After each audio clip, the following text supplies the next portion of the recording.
Hello, I'm Emily Harman and welcome to another episode of Bring Your Own. This month I'm sitting in for Derek Morrison. He is away exploring the wine regions of the world and will be back with you in February. It is the time of year when the wine trade are focusing on Burgundy en primeur, and we thought it would be a great opportunity to celebrate some of our favourite wines from this hallowed region.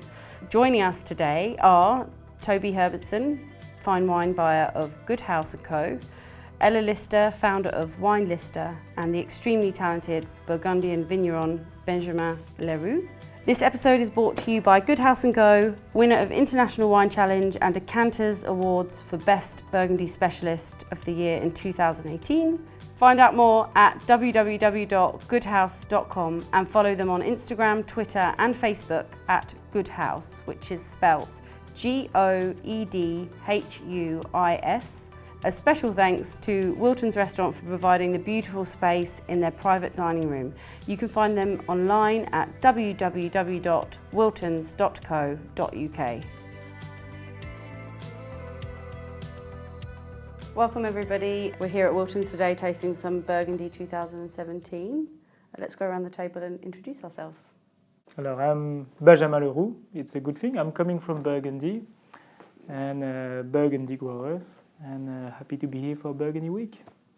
I'm Emily Harman. I'm a consultant sommelier. I help restaurants with their wine lists and training, and I do some wine education stuff on the side. I'm Ella Lister, and I am a wine journalist, and I also founded Wine Lister 2.5 years ago, and we basically pull together all the most wonderfully geeky data about fine wine and bring it together in one place for anyone geeky enough to care. Hello, I'm Toby Herbertson. I'm the fine wine buyer and broker for Goedhuis Company. We represent a number of amazing growers, Benjamin's being one of them, and we're going to try some of our wines today. So today I bought the 2015 Les Tillets Meursault from Patrick Javillier. So why did you bring this, Emily? The 2015 I bought because I really like the producer. I like Javillier. I find the wine's very balanced, interesting, delicate, and a sort of go-to producer for Meursault. And I thought this particular cuvée I quite like. It's not the top cuvée, but I think it's quite a pure, fresher style of Chardonnay from him, and I quite like it for that reason. Right, it's interesting with the vintage because this vintage was quite criticized for whites in 15. Everybody was looking for reds, and actually, warm weather suits well to Chardonnay. And I'm pleased you picked up this vintage. Yeah. I think that's the interesting thing about this wine and Javillier as a producer, that he masters the conditions very well. 15, as you're saying, is very different to 14, and as a vintage 14, very sort of classical vintage, and as you say, 15, perhaps the focus was more on the reds. But I think what you have here is someone who's managed the conditions, and there's a lovely sort of a bead of acidity through it. There's a tension there. There's a minerality to it that sometimes I don't think necessarily you get with all 15 whites, but I think in this instance, it's very much in check. But at the same time, it doesn't. It's very much Meursault. You can tell it's got that lovely breadth of fruit. It's rich. It's got density. Exactly. It's hedonistic, but it's not heavy. It's not kind of overdone or overripe, or it's perfectly managed, as you say. Yeah. I find that's the producer though. That's what I like. I don't always feel that his wines are maybe always the star of the show, and that's not to discredit them. I think because sometimes they're almost so harmonious, and sometimes they can be a bit more discreet, that sometimes they get forgotten. Like if you look at Rouleau, for example, it's like time and time again the wines are followed, but I've not had a bad bottle of this producer so far. No, it's exactly that. From Patrick, it's always good. But my meaning with a warm vintage is at the moment we have to get used to it, because it seems to be more the norm. So we can always talk about the past and say, at my time before, we used to pick end of September, beginning of October. But with like a warmer weather, it seems to be, since a couple of years we're picking late August. Because 17 was early harvesting as well, 17 wasn't it? was early. We started on the 30th of August and this year on the 27th. And for sure, like in terms of, in theory, you know, I was like definitely like more thinking it's going to be great for the reds, you know, for having higher ripeness and no botrytis, and more difficult for the whites. But actually, I should say, and like with the Primeur 17, the whites are great and fresh, and again, super surprising in 18. The whites in 2017 are fabulous, aren't they? I mean, I love the reds for different reasons, but the whites are really up there. I mean, in terms of the last maybe 10 or so vintages, it's up there at the top along with, or just maybe just behind 2014, would you say? Well, right. Well, for me, well, my experience is limited. I've got only 20 vintage behind me, but 14 was definitely the best in white I ever made, and I put 17 right after. Yeah. Right after. But the point you make about warmer harvest, do you have a problem with, I suppose, grape maturation, that if it's warmer earlier, perhaps the sugar levels are going up without as much ripeness you'd like on the vine? Is there friction there? It's a matter of like really adjusting the viticulture to avoid producing sugar too quickly. Yeah. But then on the other side, it means super healthy fruits because it's dry, and there's more sure to have a good weather end of August, beginning of September than end of September. And if you pick at the right time, the only dramatic side is we can't take a holiday in August anymore. That's the only thing. The rest is going super well. But it's just a matter, of changing habits from what we've learned at school, what you can read. I'm quite amazed to see how the Chardonnay is coping, and is coping super well. So 17, you've said very good vintage for you for whites. Comparing it to, because we're tasting a 15 now, how was 15 versus 17 for you in terms of white wine? There is quite lots of similarity.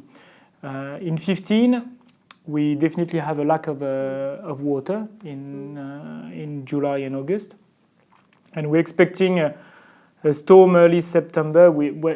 At the moment, we're more in the position to say, we'd love some water. We'd love a bit of rain, and so we were like on the starting block to start harvest, really depending on if water will come or not. And the water came up north in Chablis, but not on us. So we just picked 1 week ahead of schedule, and we preserve freshness. But usually we're all picking around the same time. So it's the same thing with Patrick. So but it's. I was joking with a holiday in August, but it's true. Yeah. Actually, it's for us it's over. Absolutely. It's over, and it's fine, because taking holiday in August is awful. So.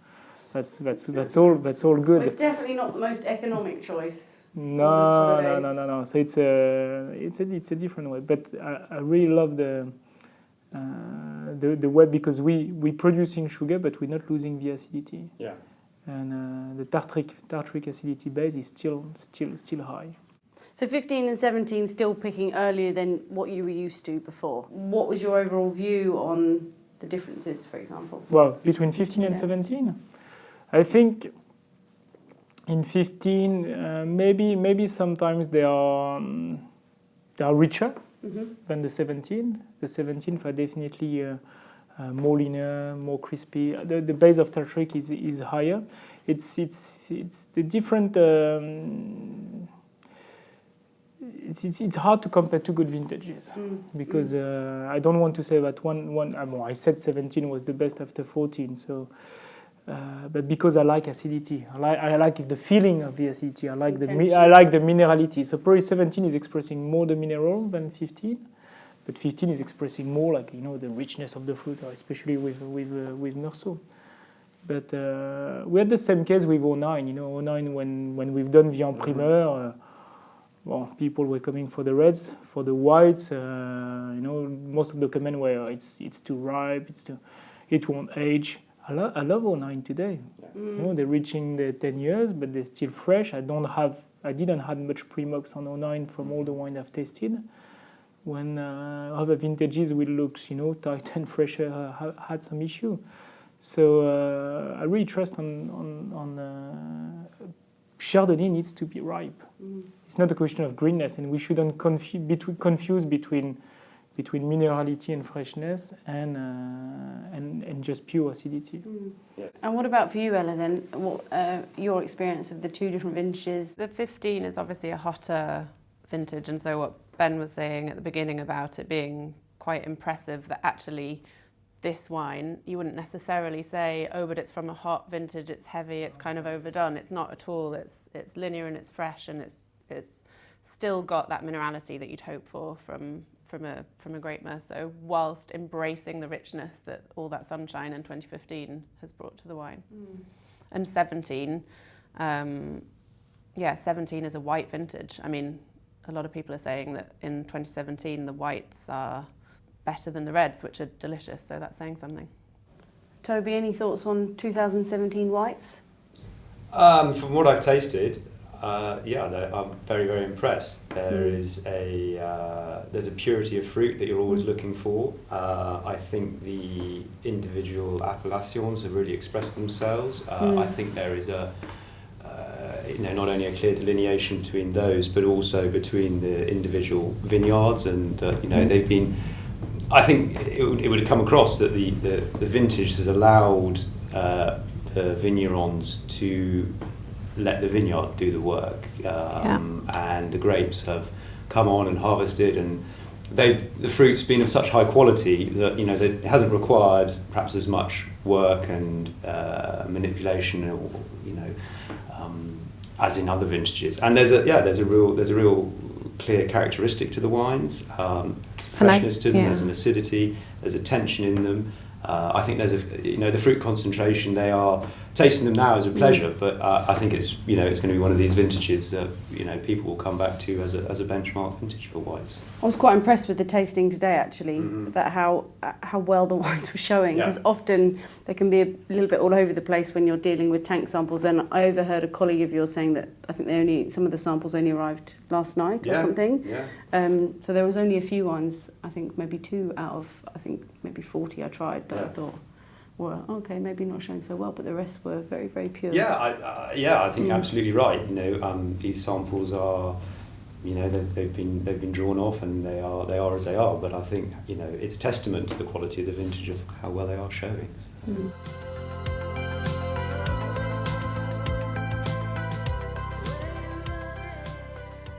So Ella, what have you bought for us today, and why? I have brought Chambolle Musigny Village from Ghislaine Barthod, and the 2017 vintage, so it's a barrel sample still because they haven't bottled. And why have I brought a wine from Ghislaine Barthod? Well, because it's Burgundy week, and every time that I taste the new vintage during Burgundy week in the January of each year, I'm always blown away by her wines. I just find that they have a purity and an elegance, a sophistication. They're unpretentious, but they're sensual, and they have this allure, and they just draw me in. And they're always my favourite, some of my favourite wines en primeur. And so I thought, let's try one. The Chambolle Village from Barthod is interesting because she has lots of different plots throughout Chambolle Musigny. Some at the top of the slope, some at the bottom, some in the middle of the slope. And so for the village, it's a blend of, I'm not sure exactly how many parcels, but let's say maybe 10. And so it really allows her to make a good Chambolle Musigny Village kind of almost in any vintage, because she's got all these different parcels to choose from. The only difference this year in 2017, well, two differences actually. For the really geeky among you, they've actually removed two of the only two Premier Cru plots that were used in this village wine, which were Sentier and Noirot, and they're no longer in this blend, so it is just village plots. And then the one that I find really interesting, because, and Ben, you'll correct me if I'm wrong, but I know with 2017 at first, you guys as growers were actually a little bit pessimistic about the vintage. You weren't sure whether it might not be a little bit diluted, because you'd obviously had, and I'm speaking very generally now, but quite extreme frosts in 2016, can mean that the vines then try to overcompensate the following year, and I think people were worried. Oh, on that side, Yeah. you're right. Yeah, usually after frost, the following crop is very generous. Yeah, and so I think some people thought, oh well, if the crop's going to be generous, then maybe there'll be some dilution, maybe the wines will be quite light. And actually they seem to have taken on weight and puppy fat during the process of the élevage. I don't know if that's the case for you. I don't know, when I was talking about the fee, it was more like, during the growing season. Mm-hmm. Then the crop was not that big. Okay. It was, we're talking of a generous crop in 17 just because we had no wine the previous year. That's for Côte de Nuit. Like Chambolle was really hit in 16 by frost.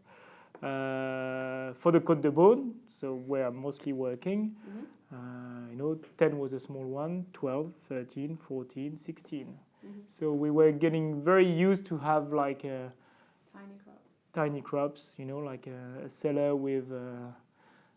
When you have a couple of vintage in a row like that, you feel that the cellar is half empty. I think it's not worth saying. full. It's worth saying that 2017 is not an enormous crop. It's not an enormous crop. But because there've been so many small ones. That's the case. Like for me in Meursault, where I've got most of my vine, I was joking in 17 because I said I've made 8 times the volume of 16. How much? But in 16 I made 6 hectoliters per hectare, so I had nothing. How much do you think you've lost in terms of yield over the last 5 or 6 years from the various? It's about in 5 vintage it's 3 crops. Right. Okay. Wow. It's interesting though, isn't it?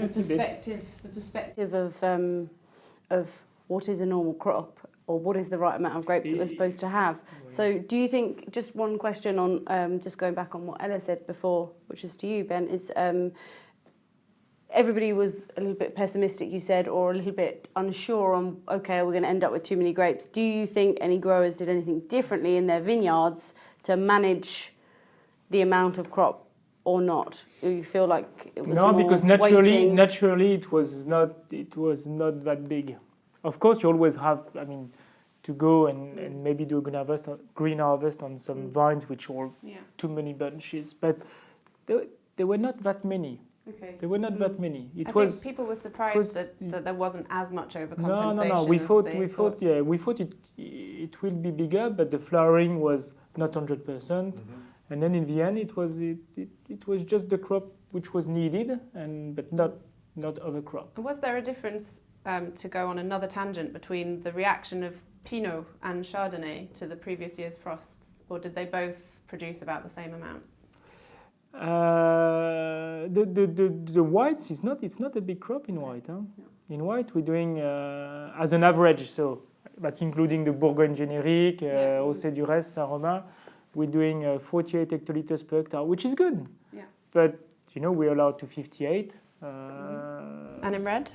And in red it's more around 40. So which is a good normal crop. But I haven't seen. Outside my vineyards, I haven't seen many vineyards with like other crop. The fear was maybe there. It's always a challenge for Pinot to ripe a good 40 or 45 hectoliters. If you do 30, 35, you're sure you will do it.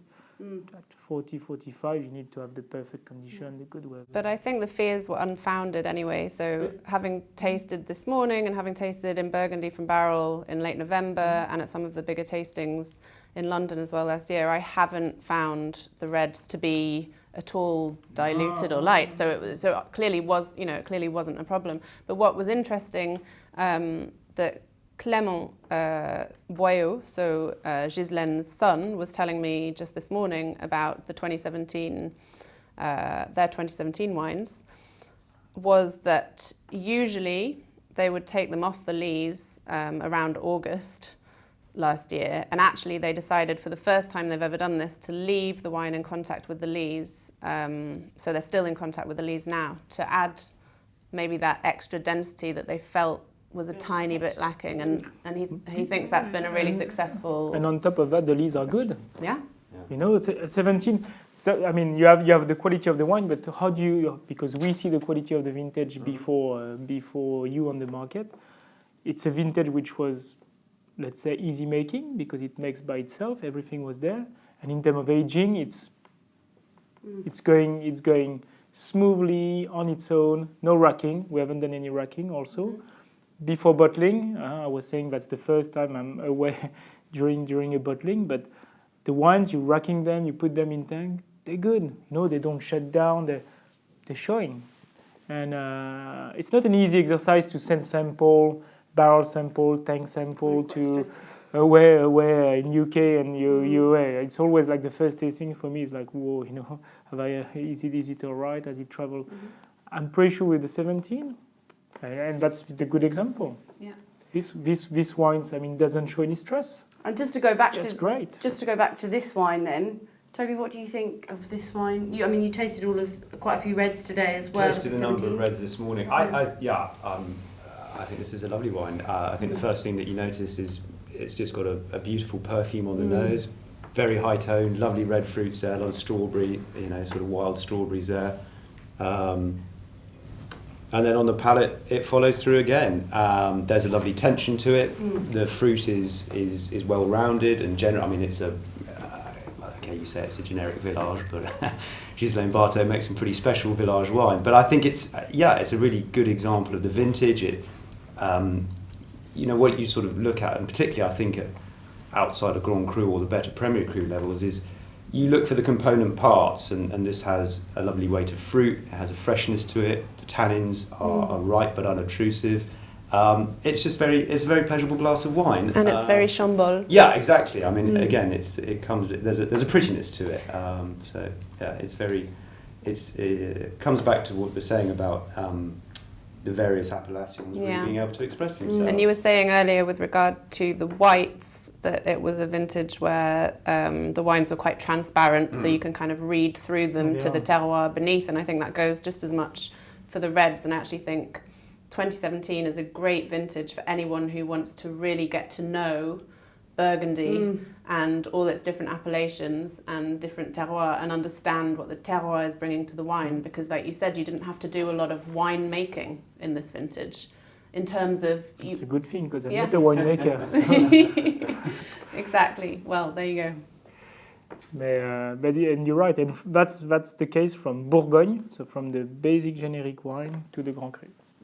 There's no, and through all the villages, because I'm covering almost all the villages, so I can see the vintage through Côte de Beaune and Côte de Nuit. There's no village which are a bit down or different. It's just super regular, homogeneous. Yeah, homogeneous. Yeah, and I think it's a perfect vintage to showcase Ghislaine Barthod's wines as well, because I don't think of Ghislaine as a winemaker either, but more of a grower. I mean, her approach is relatively conventional. It's interesting actually, when I went to visit her a year ago, so mid-January last year, and went into her cellars and we tasted from barrel, and thinking back to that yesterday evening, just thinking about what I might say today, I was kind of, but she didn't tell me anything about the winemaking. And actually, why would she? But it's very telling that she didn't. Everything we discussed was about the parcels, the different parcels of land, where they were on the map, what the soils were, what they brought to the wine. And isn't that telling? Because it's not her approach to try and make the wine or craft the wine. She's a grower. Yeah. And her partner Louis Boyau probably has a relatively similar approach in that sense. And then their son Clément, who's kind of taking the helm of their Moulin Avant project in Beaujolais, says that he's making the wines there in exactly the same way they make the Burgundies. He said he tried whole cluster just to experiment, didn't like it, no whole cluster. No, Ghislaine uses no whole cluster, very modest new oak, so this will have seen about 20% new oak. So very kind nice. Of a classic. Very nice. Yeah.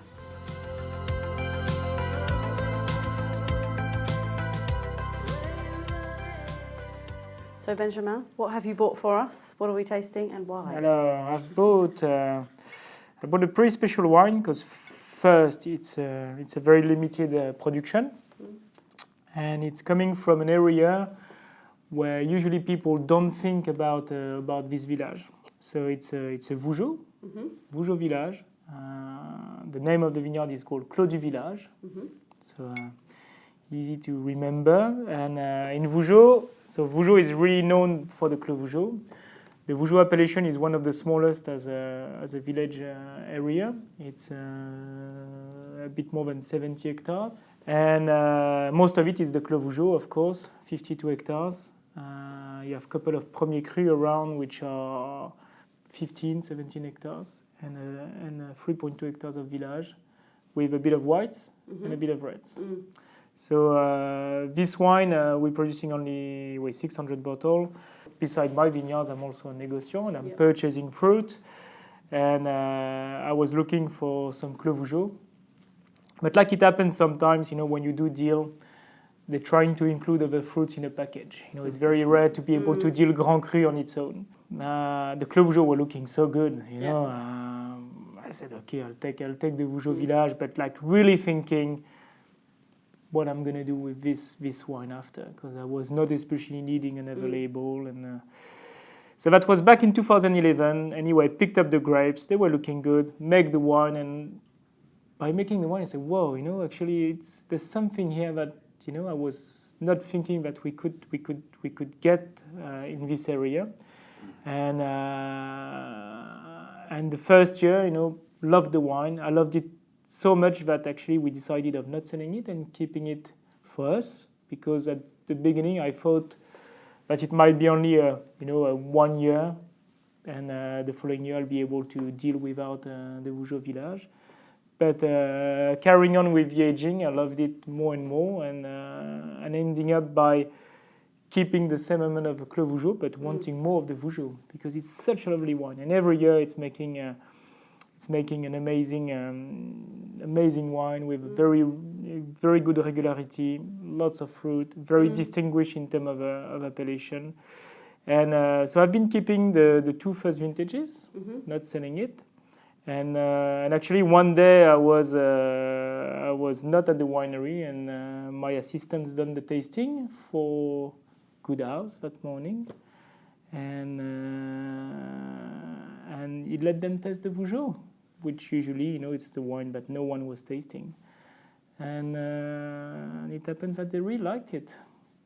And which vintage was that as well? It was 13. Okay. The 13, the second vintage we tried. Yeah. So that's the first Vougeot I sold, and because I kept the two first one, and now I'm only selling to Goedhuis, and the rest I'm still keeping it for us. And you said you were keen to get a little bit more fruit. Fruit, yeah. Did you manage to get any more? No. Okay. Because the owner knows it's a good place too. And that said, with Vougeot, what I think is amazing, and it's a shame that it's not that known, is also with the whites. Vougeot is pretty. I shouldn't say that here, but it's probably the best white of Côte de Nuit. So 17 on your right. I haven't tasted them actually. You did. Lovely.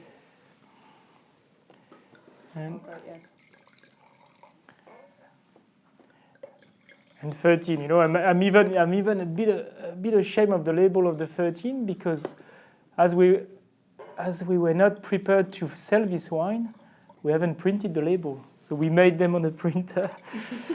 So we're tasting the 2013 and 17 next to each other. Right. Okay, so the first vintage on the market, and the new vintage that's the approaching new us. vintage, which is still in barrel at the moment. I think just one thing for anybody that's tuning in, they might be quite interested in, if they don't know this appellation, how could you sum it up?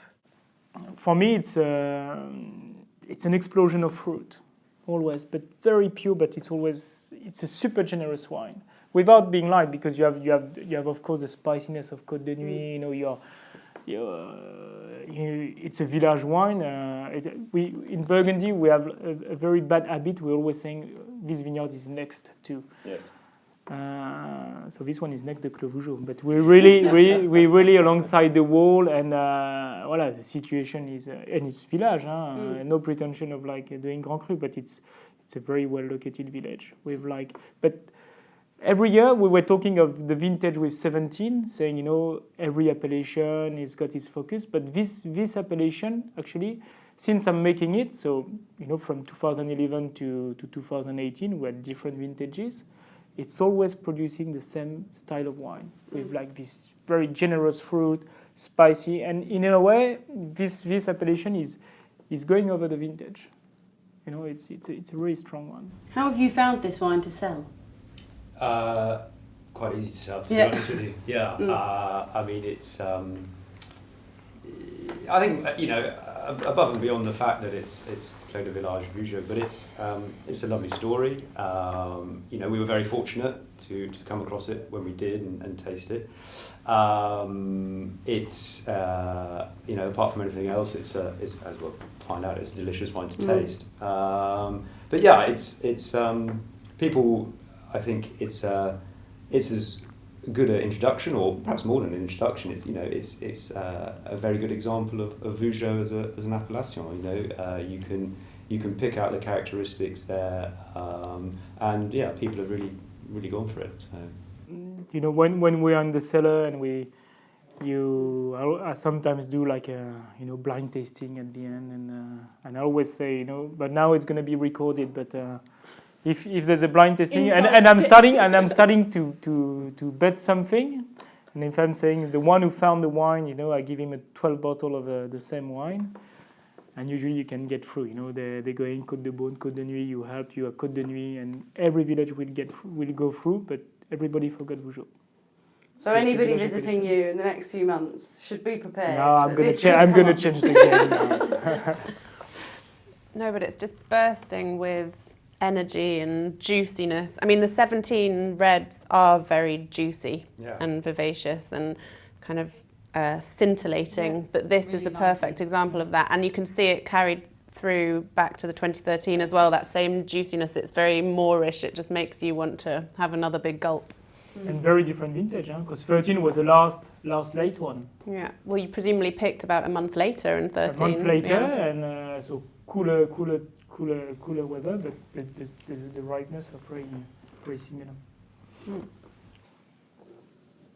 And just going back to the vintage of 2017, while we're on your wines, because you're in the unique situation of working with many different appellations throughout Burgundy.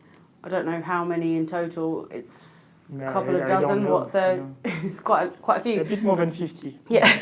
So, did you find, was there anything that was a little bit different to previous vintages in a particular appellation with the fruit you'd worked with before? Was there any sort of standout parts of Burgundy that you thought, oh, this is different in 17, or this is interesting, or this is a nightmare, or no, it's probably not the last. No, it's usually the case on most of the vintage. You always have one village where it's more difficult, and one village where you say, wow, that's totally standing out. So in the vintage, and in 17, actually, it's not the case. In 17, it's been good everywhere. So you don't have a little sneaky little insider tip for us of like you gotta. The Côte de Beaune did well.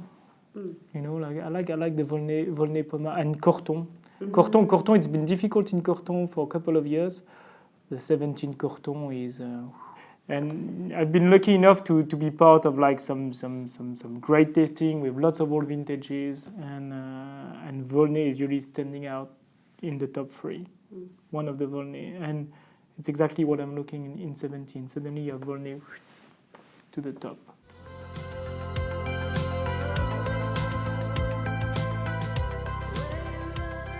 So Toby, you have 2 bottles for us. What are we drinking and why? I have 2 bottles. We are going to try the Domaine d'Arlot Clos Forêt Saint-Georges 2017 and 2013 vintages to compare them. Domaine d'Arlot is a property that I've enjoyed and drunk their wines for a number of years. What I like about it is there's a style to them that is quite identifiable. There is a purity of fruit. There's a concentration of fruit, and you get a number of different layers to the wines. And the Clos de Forêt as well is they're really sort of happy with their winemaking. They've identified how to get the best out of it, and I think it's a really lovely example of Nuit Saint-Georges. And with the 17 and the 13 again, so that's quite cool to try and compare. So the vineyard itself is, I think, about just over 7 hectares. It's one of the furthest south vineyards in the Côte de Nuit. There's a transparency to the wines of this vintage, which I quite enjoy. Absolutely. This wine, though, in particular, for me, what screams out is just the texture. God, it's so silken and creamy and kind of melts into the mouth. Again, there's a tension, I think, that is very characteristic of the 17 vintage. There's a lovely acidity to keep the fruit in check. There's a lot of, again, I come back to it, there's the layers of the fruit, there's some really fine tannins in there as well, that are keeping everything in check. And I think, again, for a 17, or as young as it is, drinkable now, but it's got a long life ahead of it. So. But that's something that we haven't touched on yet for this vintage, which I think is important, is it's so approachable and so accessible, almost kind of alarmingly so. You're kind of tasting these young wines that haven't been bottled yet and feeling that you could just drink them tonight quite happily. And I think some people may be worried, or maybe we should make sure people aren't worried that means they're not going to last, because I don't think that's the case. I think they will. Well, no, we shouldn't be worried. I think a great vintage should taste well all the time. Yeah. That's the key. That's the difference between a good one and a great one. A good one will taste amazingly sometimes, and it will have its life. But a great one will taste great all the time. So do you think 2017 is a great vintage? It's a great one because they're showing well since birth. Yeah. And whatever you're doing, they're carrying on. And that's an amazing sign. For me as a winemaker, 17 is a top vintage on that side. And you can drink, you can approach them young, you can drink them. Yeah. It doesn't matter, there's plenty. So we can drink some now and some later.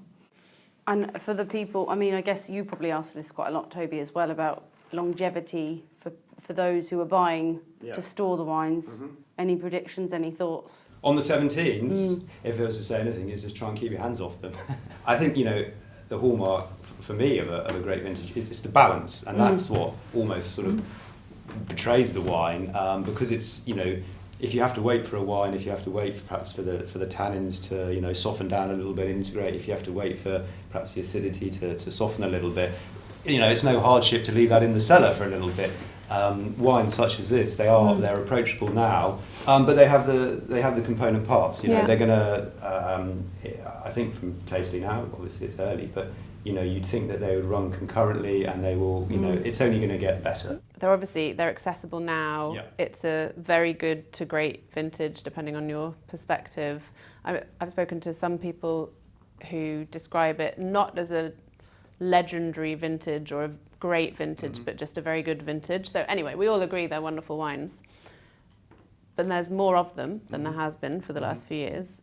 What pricing should people expect who are thinking of investing in some Burgundy on Primeur this week? Well, I think there's a number of factors to consider. As Ben touched on earlier, Burgundy has had a pretty torrid time over recent years with reduced yields and harvests and so on. And I think it's important to say that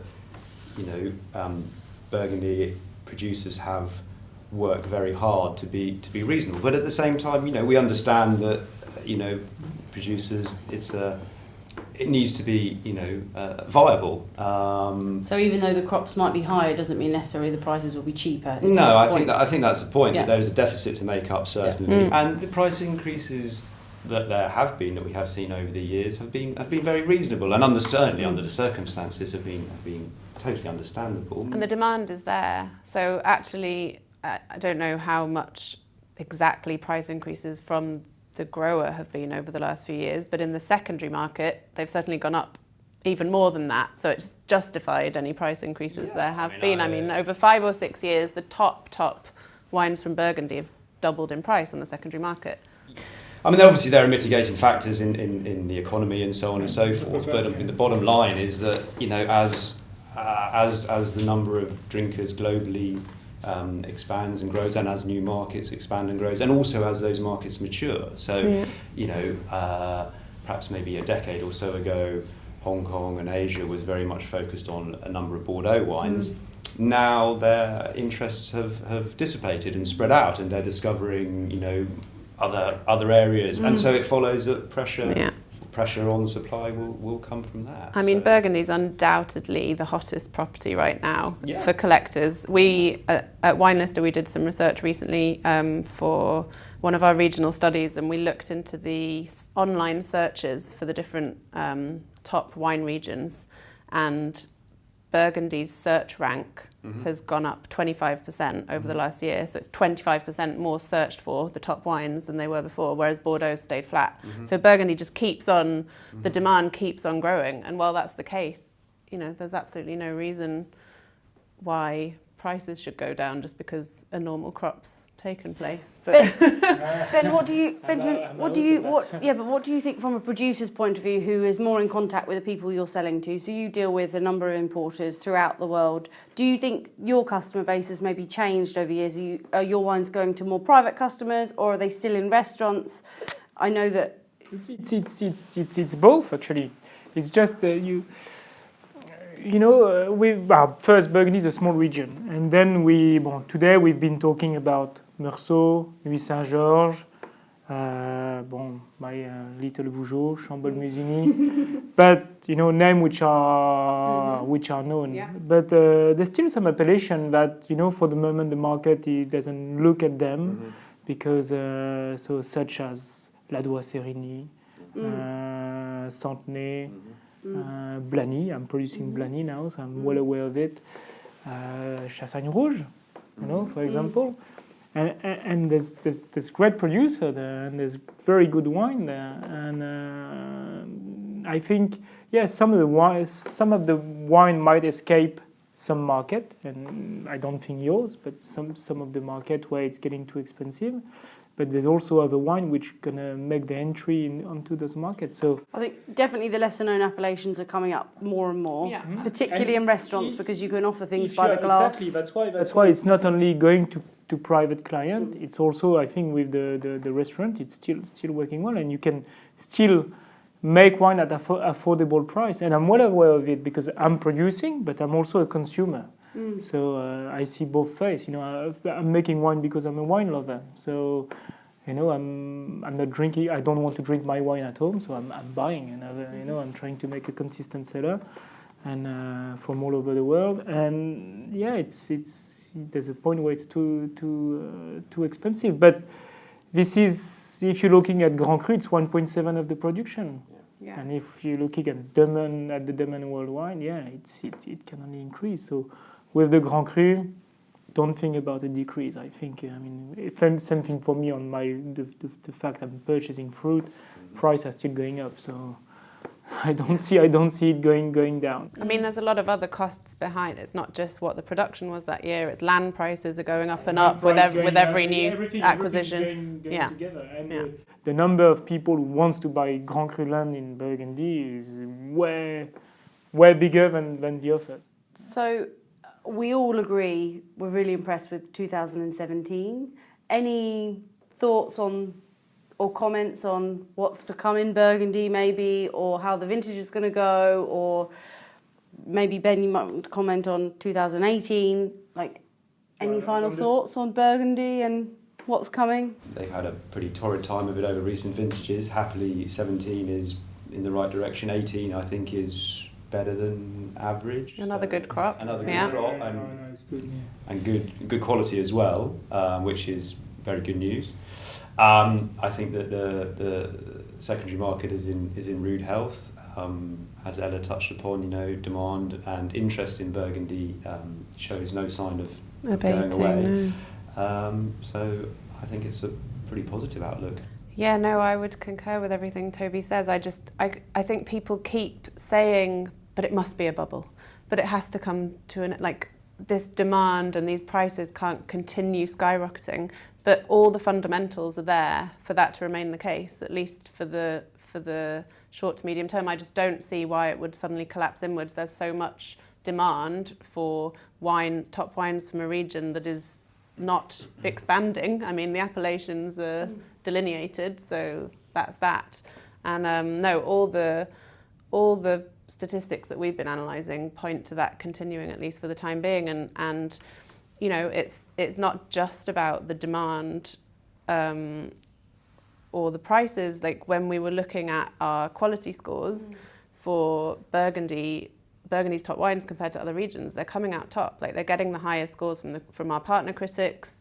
So you know, they're getting the highest wine lister scores overall. I just think it's a region at the moment which just cannot be beaten. It's kind of hallowed ground, and the wines are amazing. I think we all can agree on that. So But don't forget also that a better economy for growers is allowing them to make better wine. Yeah, If they're spending it the right way, and that's the case for all the, you know, like I was talking of like more the lighter appellation or more the unknown. They were lighter because usually if you're only owning those appellations, the market was very difficult. As it's getting better and they can sell for I'm not talking of a rocket price, but a better price. You can